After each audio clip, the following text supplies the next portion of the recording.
Oi pessoal, tudo bem com vocês? Eu sou a Rita Contarelli, gestora aqui da TV Caras e apresentadora do Caras Bem-Estar. E hoje eu fiz uma entrevista muito legal com a doutora Lívia Marcela, que é endocrinologista e veio aqui na nossa redação para falar sobre a importância da vitamina D. Quer saber mais? Então continue por aqui que depois da vinheta eu volto.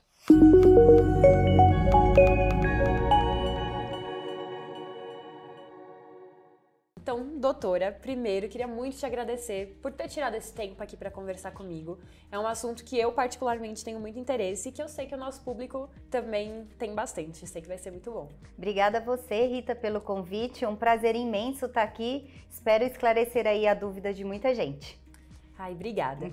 E para começar, eu queria começar assim bem do básico mesmo, com você explicando o que é a vitamina D e por que é tão importante a gente ter ela no nosso organismo, ou ingeri-la, enfim. A vitamina D, ela é chamada de vitamina, mas ela também é um hormônio.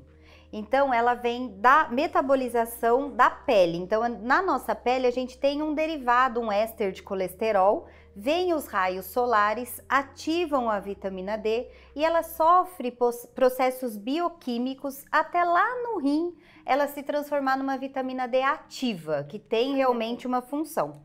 Tem várias funções, né? A vitamina D, a gente vai esclarecendo todas, mas a principal função da vitamina D é a absorção de cálcio no intestino. Então, ela regula o cálcio do intestino. Legal. E eu já ouvi falar em vitamina D2 e D3. Qual que é a diferença? É isso mesmo? Olha, essa Rita estuda! A D2, ela é derivada de vegetais, né? Então, é uma molécula que é muito semelhante à D3, muito semelhante estruturalmente, só que a D2 vem de vegetais e a D3 vem de fonte animal. Por exemplo, fontes vegetais que tem D2, cogumelos principalmente, que tem D3 agora, peixes, principalmente salmão e atum. Gema de ovo também tem, mas a maior quantidade de vitamina D tá aí nos peixes, tá? E aí, uma pessoa ela precisa ter as duas no organismo, ou se eu falar assim, não consumo carne, nem ovo, nem nada assim, pode ter só a D2? Pode ter só a D2, não tem problema. Posso, por exemplo, eu sou vegano e eu quero utilizar apenas vitamina D2, inclusive para suplementação. Posso? Pode, legal. Não tem problema nenhum. Ela entra igual a D3, que a gente acaba falando mais da D3, tem mais literatura médica da D3, mas ela faz o mesmo caminho e vai se ativar igual. Ah, legal. Isso é uma coisa que eu acho muito legal, porque a gente tem muito aquele... Não é nem um mito, mas eu mesma fui vegetariana por muitos anos, 7 anos, e eu sempre escutei da minha família, tipo, se você não comer carne, você não vai ter vitamina D, não vai ter tal nutriente. E vitamina D era uma coisa que eu escutava muito. Que ou era só ou era com carne. E eu acho muito legal você pontuar isso, porque na verdade, não necessariamente, né? E eu vou te falar até uma coisa, a gente imagina que você precisa comer alguns elementos, né? Então, por exemplo, peixe, para ter a vitamina D. Mas basta a exposição solar, ela é muito mais importante, ela consegue metabolizar muito mais a vitamina D do que os alimentos. Então, se eu tiver uma exposição solar adequada, eu vou metabolizar a vitamina D. Já isso não acontece com os alimentos, porque assim, o peixe que tem a vitamina D mesmo é aquele salmão do Chile, que em geral a gente não come, né? A gente come a gente consome o de cativeiro, que não tem tanta vitamina D. Então, a exposição solar é muito efetiva. É que a maioria de nós, a gente vive... não se expondo tanto ao sol, até pelo trabalho, pela rotina diária. E muitas vezes está nublado, então não tem a efetividade, por exemplo, em São Paulo. Então tem esse problema, mas o alimento também ele não consegue. Se você tem a vitamina D baixa, não é com o alimento que você vai aumentar essa vitamina D para ótimo. Então o alimento eu conseguiria manter, mas não conseguiria elevar muito alguém que está com o índice baixo. E olhe lá, viu? Manter Caramba. e olhe lá. O sol não, o sol você consegue manter e até melhorar realmente os níveis de vitamina D. E quanto tempo, assim, mais ou menos, de exposição ao sol? Que horário? Tem que ser num horário que esteja bem forte? Tem alguma diferença, assim? Então, o horário melhor para exposição solar é meio-dia, que é um horário que a dermato normalmente não aconselha, né? Sim. Mas é o que tem mais raio UVB, meio-dia. E você ficar de 10 a 15 minutos já estaria suficiente. Então, você não fica deficiente se você fizer essa prática. Agora, se você falar, Lívia, eu não gostaria de me expor ao meio-dia, eu acho perigoso, tenho problema na pele. Então, você pode tomar o sol da manhã, das 8 às 10, né? E aí, um tempinho um pouquinho maior, 20 minutos. Pode ser nas pernas, não precisa ser no rosto, né? Pode passar protetor no rosto, aí deixa as pernas mais expostas. E é legal até a gente comentar, porque é uma coisa muito simples, é pouquíssimo tempo, mas que a gente esquece no dia a dia, deixa pra lá, mas o que são 15 minutos, né? Ali no horáriozinho de almoço. Um solzinho, né? Mas, em geral, as pessoas não fazem, não é só no Brasil, né? A gente tem uma deficiência de vitamina D no mundo, então o mundo inteiro tem deficiência de vitamina D. Países mais nórdicos, assim, eles até, no alimento, eles têm adição de vitamina D. Finlândia, né? Vamos lá, o tempo de exposição, o tempo de sol durante o dia são nem 4 horas, né? Horas. Então aí eles têm no leite enriquecido, o pão enriquecido. No Brasil a gente não tem isso, não tem essa adição em alimentos, mas a gente percebe que também tem muita deficiência. Caramba, e eu sabia que tinha uma diferença em relação a como o Brasil lidava com isso, e o exterior também, a Europa, mas eu não sabia que eles colocavam nos alimentos, no leite, que legal.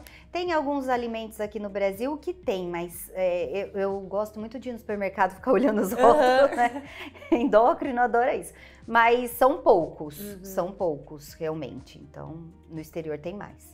E quando a gente faz um exame, por exemplo, para ver se tá tudo bem, qual é o índice, assim, a quantidade, eu não sei como que eu posso explicar, assim mas... mesmo. O valor, né, de normalidade.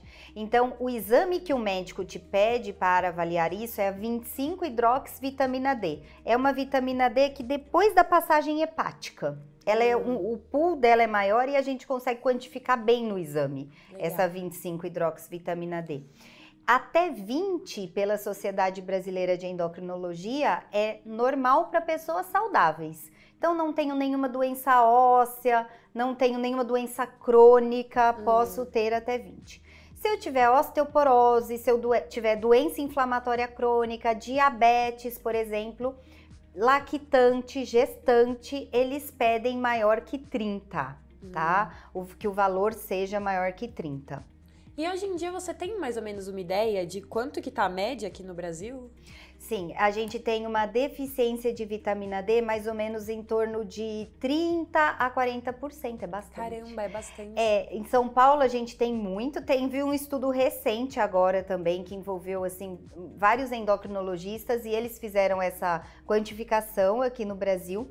E lembrando que existe uma variação sazonal, né? Então no inverno esse valor é maior, no verão ele é um pouco menor.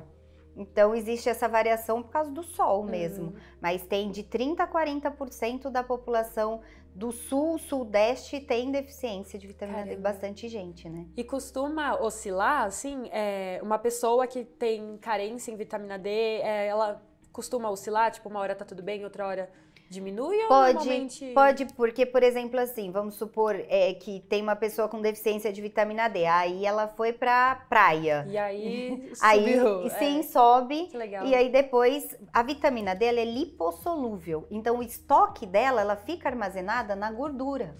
Então, sobe, ela não cai rápido, né? Diferente da vitamina C, que o excesso sai na urina se eu tomar muito. Então, ela fica estocada. Então, subiu, aí demora um pouco pra cair. Entendi. Meses, assim. Caramba, legal. Então, se a pessoa tomou muito sol ali no verão, ela tem alguns meses tem um estoque.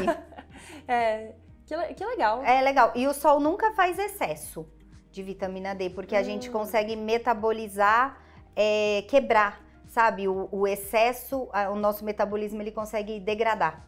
Que legal. Então sempre é uma zona de conforto ali com o sol. Porque os alimentos não.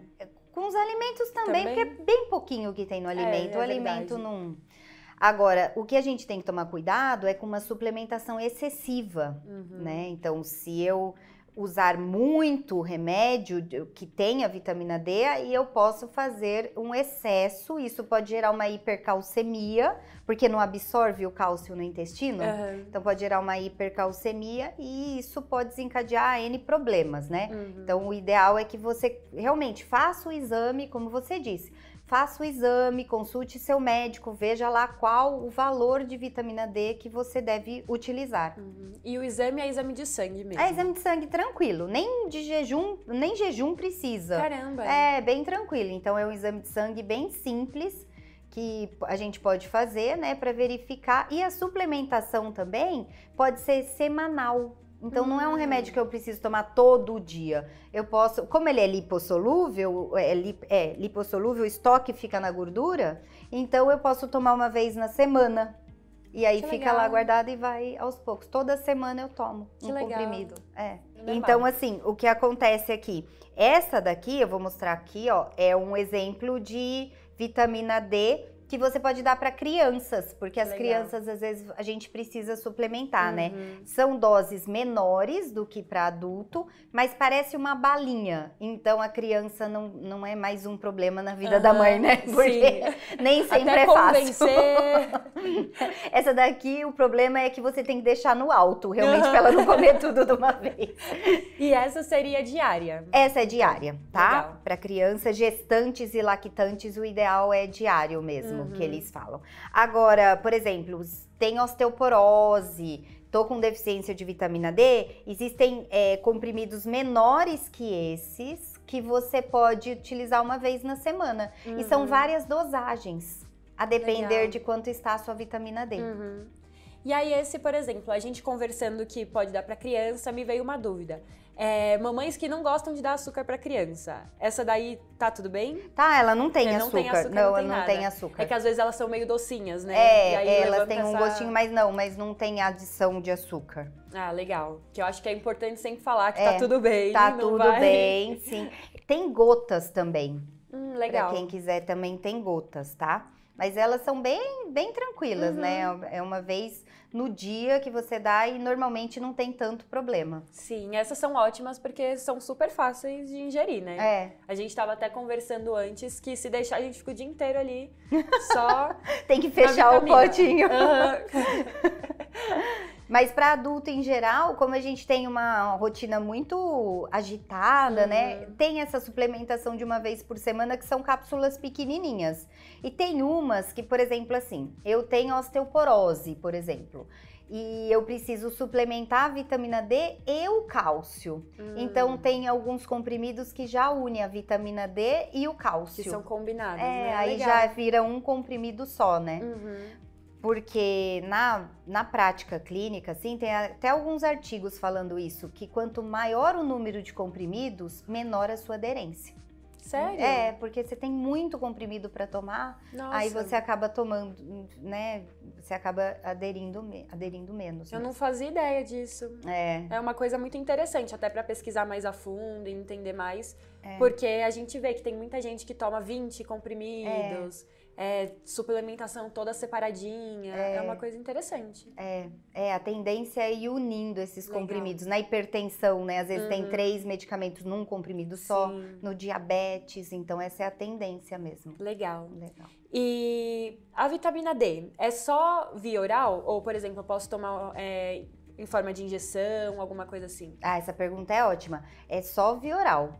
Porque a vitamina D em forma de injeção, ela é uma dose muito alta e ela vai gerar um pico muito grande. Lembra que ele fica todo parado na gordura, né?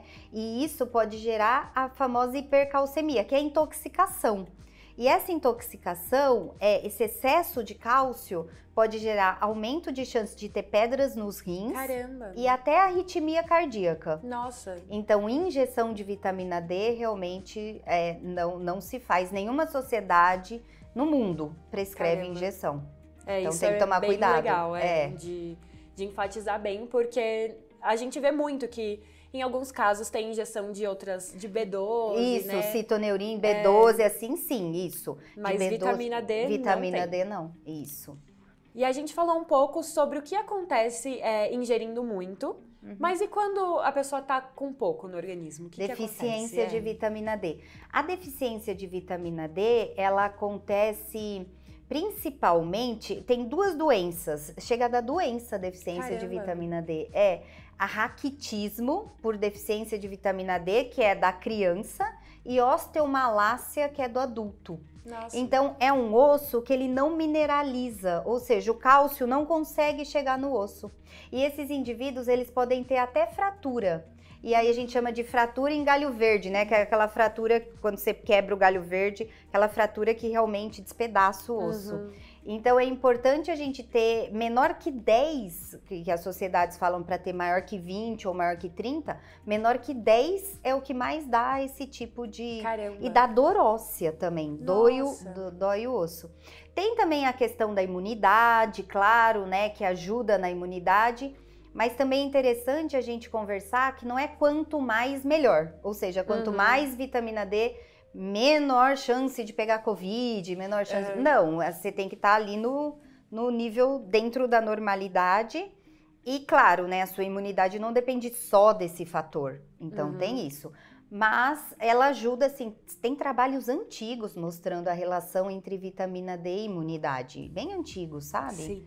De tuberculose, que internava o paciente com tuberculose e alguns tinham banho de sol e outros não. Os que tinham banho de sol melhoravam. Nossa, sim, melhoravam um pouco mais do que os que não tinham, né? Já é uma coisa que a gente vê que anda lado a lado há muito tempo, Há né? muito tempo, isso. Que interessante.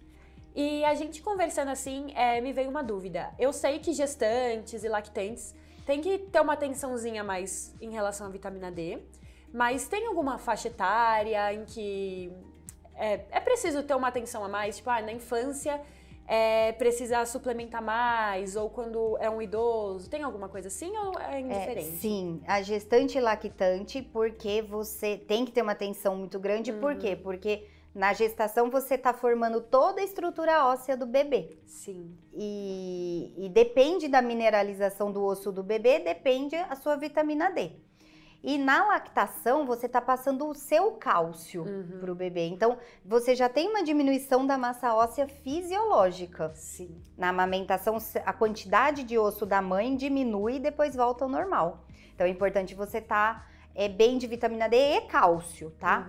Agora, os idosos, eles têm que ter maior atenção à vitamina D, né? Principalmente acima de 60 anos, na mulher que já menopausou, porque ela tem mais risco de ter osteoporose, osteopenia. E tem alguns estudos que correlacionam também a deficiência de vitamina D com fraqueza muscular, quedas. Caramba! Então a gente não tem assim uma certeza absoluta que vai cair mais, mas em geral os estudos tendem para isso. Então é melhor você manter uma vitamina D melhor, porque parece que influencia no músculo e na queda, né? E tem algum, eu não sei se faz sentido, mas tem algum fator hereditário, alguma coisa assim? Por exemplo, uma mãe que não suplementa direito e aí o filho vai ter baixa em vitamina D ou nada a ver? Uma mãe que não dá tanta atenção para essa parte, vitamina D, cálcio, não é que é genético e vai passar para o seu filho, mas talvez interfira. Alguns estudos falam que pode interferir na massa óssea da criança. E osteoporose, osteopenia é uma doença que você trata idoso, mas você previne na infância, né? Sim. Então, se ele nascer com um pool bom de massa óssea, ele vai ganhar. Se nascer abaixo, ele vai ganhar, mas talvez não chegue no máximo dele. Entendi. Então, é isso, principalmente isso. Já até levantou uma luzinha aqui pra mim, que eu fiz muita coisa errada e que eu preciso me conscientizar um pouco mais sobre isso. Mas é difícil mesmo, né? São várias informações, né? Várias coisas. E o mundo da gestação e lactação é um mundo, né? É verdade. E, doutora, eu separei alguns mitos e verdades pra gente bater um papo sobre isso. O primeiro, a vitamina D só interfere na saúde óssea. Isso é mito. A vitamina D também interfere, como a gente estava falando, né? Em quedas, em fraqueza muscular E também tem a questão da imunidade, que sim, ela ajuda, mas como eu disse, né, são vários fatores da imunidade. Sim. É possível garantir os níveis de vitamina D necessários somente por meio da alimentação. Ah, legal. É mito, a alimentação ela fornece pouco, tá? Bem pouca vitamina D mesmo. O sol, ele acaba fornecendo quantidade suficiente, mas o duro é a gente achar o sol, né? É verdade. Então, aí complica. Então, às vezes, a gente lança a mão do comprimido, da suplementação mesmo com comprimidos, tá? E aí, a gente até falando sobre o sol, em bebês recém-nascidos, por isso que também é importante colocar eles com a perninha tomando um pouquinho de sol. Isso é muito legal. Teve na época da Revolução Industrial, né, que saiu daquela exposição solar e foi para as fábricas, que entrava antes do sol e depois do sol, as crianças tinham as perninhas tortas, que elas brincavam na sombra das fábricas, que é o raquitismo. E os adultos tinham muita dor óssea, que era osteomalácia. Então, o banho de sol é importante, né? Inclusive em casas de repouso, tem o banho de sol, tudo isso é importante. Sim, isso é muito legal de enfatizar, porque é como a gente comentou antes, é um tempinho ali que vai fazer muita diferença para sua saúde, mas na sua rotina talvez não tire tanto tempo assim, né? Sim, é isso mesmo. E dos alimentos, que a gente conversou um pouquinho no início da entrevista, dos que são vegetais, que são D2, você falou mais que o cogumelo tem. Tem outros alimentos que também podem... em geral é mais o cogumelo mesmo, viu? Que tem algumas verdes escuras, mas é muito pouco. Então, mais são os cogumelos mesmo. Sim, acaba não fazendo tanta diferença os outros alimentos. Entendi. O uso de filtro solar ou a presença de janelas atrapalha a absorção da vitamina D.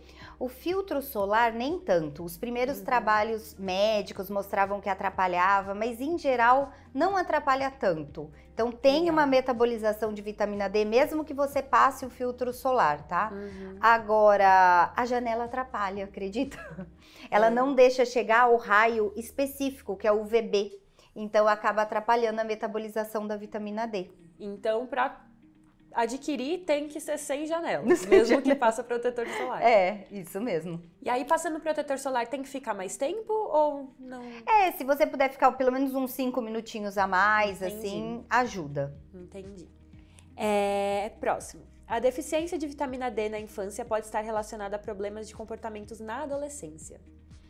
Tem uns trabalhos mesmo mostrando uma alteração de comportamento, né, dessas crianças.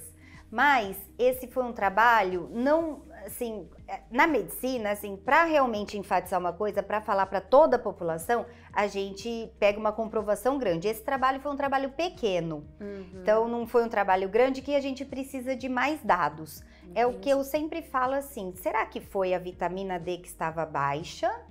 Ou essa criança era uma criança que ficava mais isolada dentro de casa e não se expunha ao sol? Entendeu? Então não sabemos, ponto de interrogação, não sabemos. Será que é a causa ou o efeito? Né? Mas, claro, né, mais trabalhos estão sendo feitos e a gente vai evoluindo nessa informação. Que eu fiquei até pensando, eu falei, nossa, será que realmente tem uma relação? Mas isso que você falou é muito interessante até, porque uma criança que fica mais tempo em casa, não convive com outras crianças, não tem algumas experiências que outras crianças têm a possibilidade de ter, muda completamente a adolescência, o adulto que essa criança vai ser, né? Sim, então tem isso. A vitamina D está ligada à depressão e ansiedade. Também é a mesma coisa. Normalmente a pessoa que tem depressão, ela acaba tendo um isolamento social, né? Então, aquela coisa de ir ao parque no final de semana, que você acaba se expondo ao sol, quer queira, quer não queira. A pessoa que tem depressão, normalmente ela não faz tanta essa exposição, a não ser que, em geral, não faz tanta. Então, tem essa. O que a gente está aprendendo de novo com relação a isso, a gente fazia essa relação com obesidade também. Então, quanto maior o IMC, menor a vitamina D. A gente sabia disso. E a gente sempre pensava assim, é porque usa mais roupa, não expõe tanto a superfície corpórea ao sol, né? Mas o último trabalho, que foi até uma publicação desse ano, parece que tem mais aí. Parece que talvez a metabolização no indivíduo que tem o IMC maior que 30, que é a definição de obesidade, pode ser diferente mesmo. Então, estamos pesquisando mais isso. Que muito estudo envolve pra bater o martelinho e falar, não, é isso, né? Caramba. É bem legal. E é bem complexo. É muito interessante, que às vezes a informação chega pra gente de um jeito e a gente esquece o quanto muita gente teve que estudar por trás até entender chegar tudo nisso, isso, né? Sim. A vitamina D tem relação com a diabetes. O que a gente vê é que nos pacientes diabéticos, eles costumam ter uma vitamina D menor. E a gente quer uma vitamina D para o paciente diabético maior que 30. Por quê? Porque é aquele... Maior do que o que é, entre aspas, normal. Saudável. Isso. Por quê? Porque esse indivíduo, ele tem uma doença crônica, né? Uma inflamação crônica.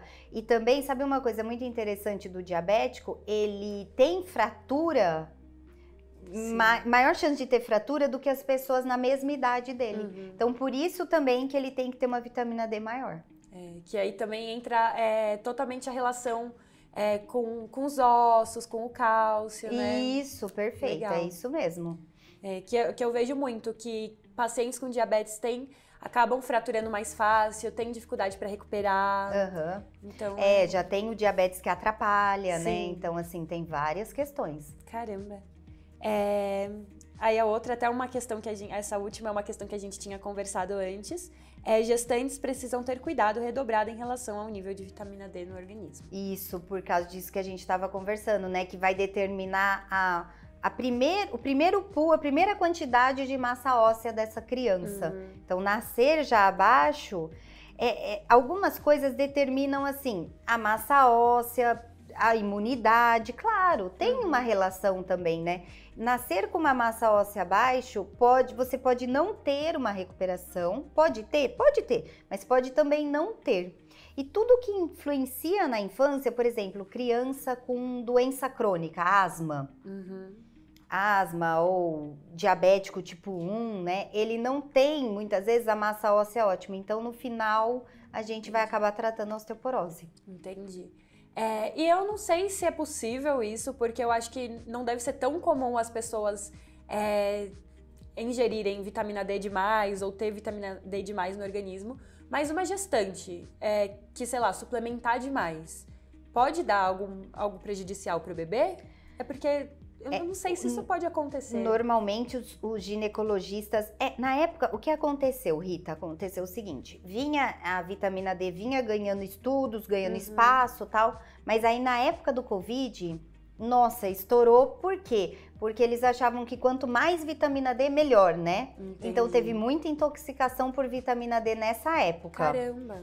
Aconteceu dessa hipercalcemia e tal.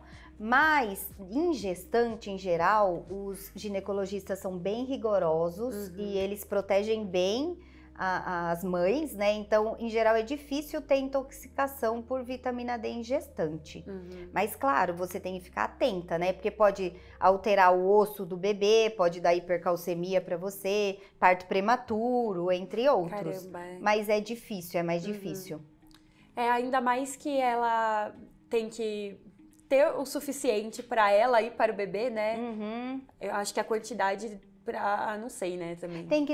Entra naquele grupo especial que tem que ter mais que 30. Sim. Então, às vezes, a maioria das pessoas, vamos supor, tá? Toma 2.000 por dia. O dela, você pode chegar a 3.000, de repente, para aumentar um pouquinho a vitamina D. Mas sempre ficando naquela faixa entre 30 e 60, nunca passando disso. Legal. E outra coisa que eu queria um pouco voltar também pra gente conversar, assim, pra fechar mesmo, entender um pouco mais, que você falou que cerca de 35% da população tem deficiência, se eu não me engano. Isso. É uma deficiência, mas esse dado é mais do Sudeste e Sul. Que a gente acaba não tendo tanta exposição solar, né? Quanto o Norte, Nordeste, né? Mas, veja bem, depende muito de como é sua rotina. Sim, claro. Tem gente que trabalha no sol, aí dificilmente vai ter deficiência de vitamina D. Sim. Tem gente que a vitamina D é 40, é ótima, Caramba. né? Sem tomar nada. Mas na maioria das pessoas, por exemplo, que moram em São Paulo, a gente tem uma deficiência ainda que razoável, né? E o Brasil, em comparação com outros países, que a gente até conversou um pouco da Finlândia e tudo mais, que a gente mora num país tropical, né? E querendo ou não, a gente tem mais acesso a isso do que outros países. Você comentou antes que o mundo inteiro sofre deficiência de vitamina D, mas o Brasil, ele tá numa posição melhor em relação a isso do que outros países ou não? Sim, o Brasil, em geral, tá numa média boa, né? Porque a gente tem do norte até o sul, então, assim, é muito variada a nossa população, mas a gente tem uma média, em geral, melhor que outros países, tá? Europa tem mais deficiência, mas como eu disse, os outros, eles têm uma suplementação, uma adição na alimentação, então acaba equilibrando um pouco. Sim, que isso eu achei muito interessante, é uma coisa que eu realmente não sabia. E você que comentou que gosta de ver rótulo e tudo mais, você nota alguma diferença em relação a valor, por exemplo, de alimentos que têm essa suplementação? Em geral, eles são mais caros, sim, você tem razão. Sim, em geral, eles têm um preço um pouquinho maior. Mas são muito pouco. Né? Eu acho que esse mercado ainda está começando, né? Como começaram outros, assim. Sim, então a gente tem que esperar mesmo Tem que esperar um pouquinho. Pra ver. E doutora, muito obrigada. Obrigada a você. Eu adorei a nossa conversa, eu achei que foi extremamente útil e eu mesma, particularmente, aprendi muitas coisas. Então tenho certeza que o nosso público também. Obrigada. Que bom, fico feliz. Obrigada a você. Obrigada pela oportunidade. As portas estão sempre abertas. Gente, nós vamos ficando por aqui, mas continuem nos acompanhando. Deixem like se vocês gostaram, compartilhem com os amigos e até a próxima.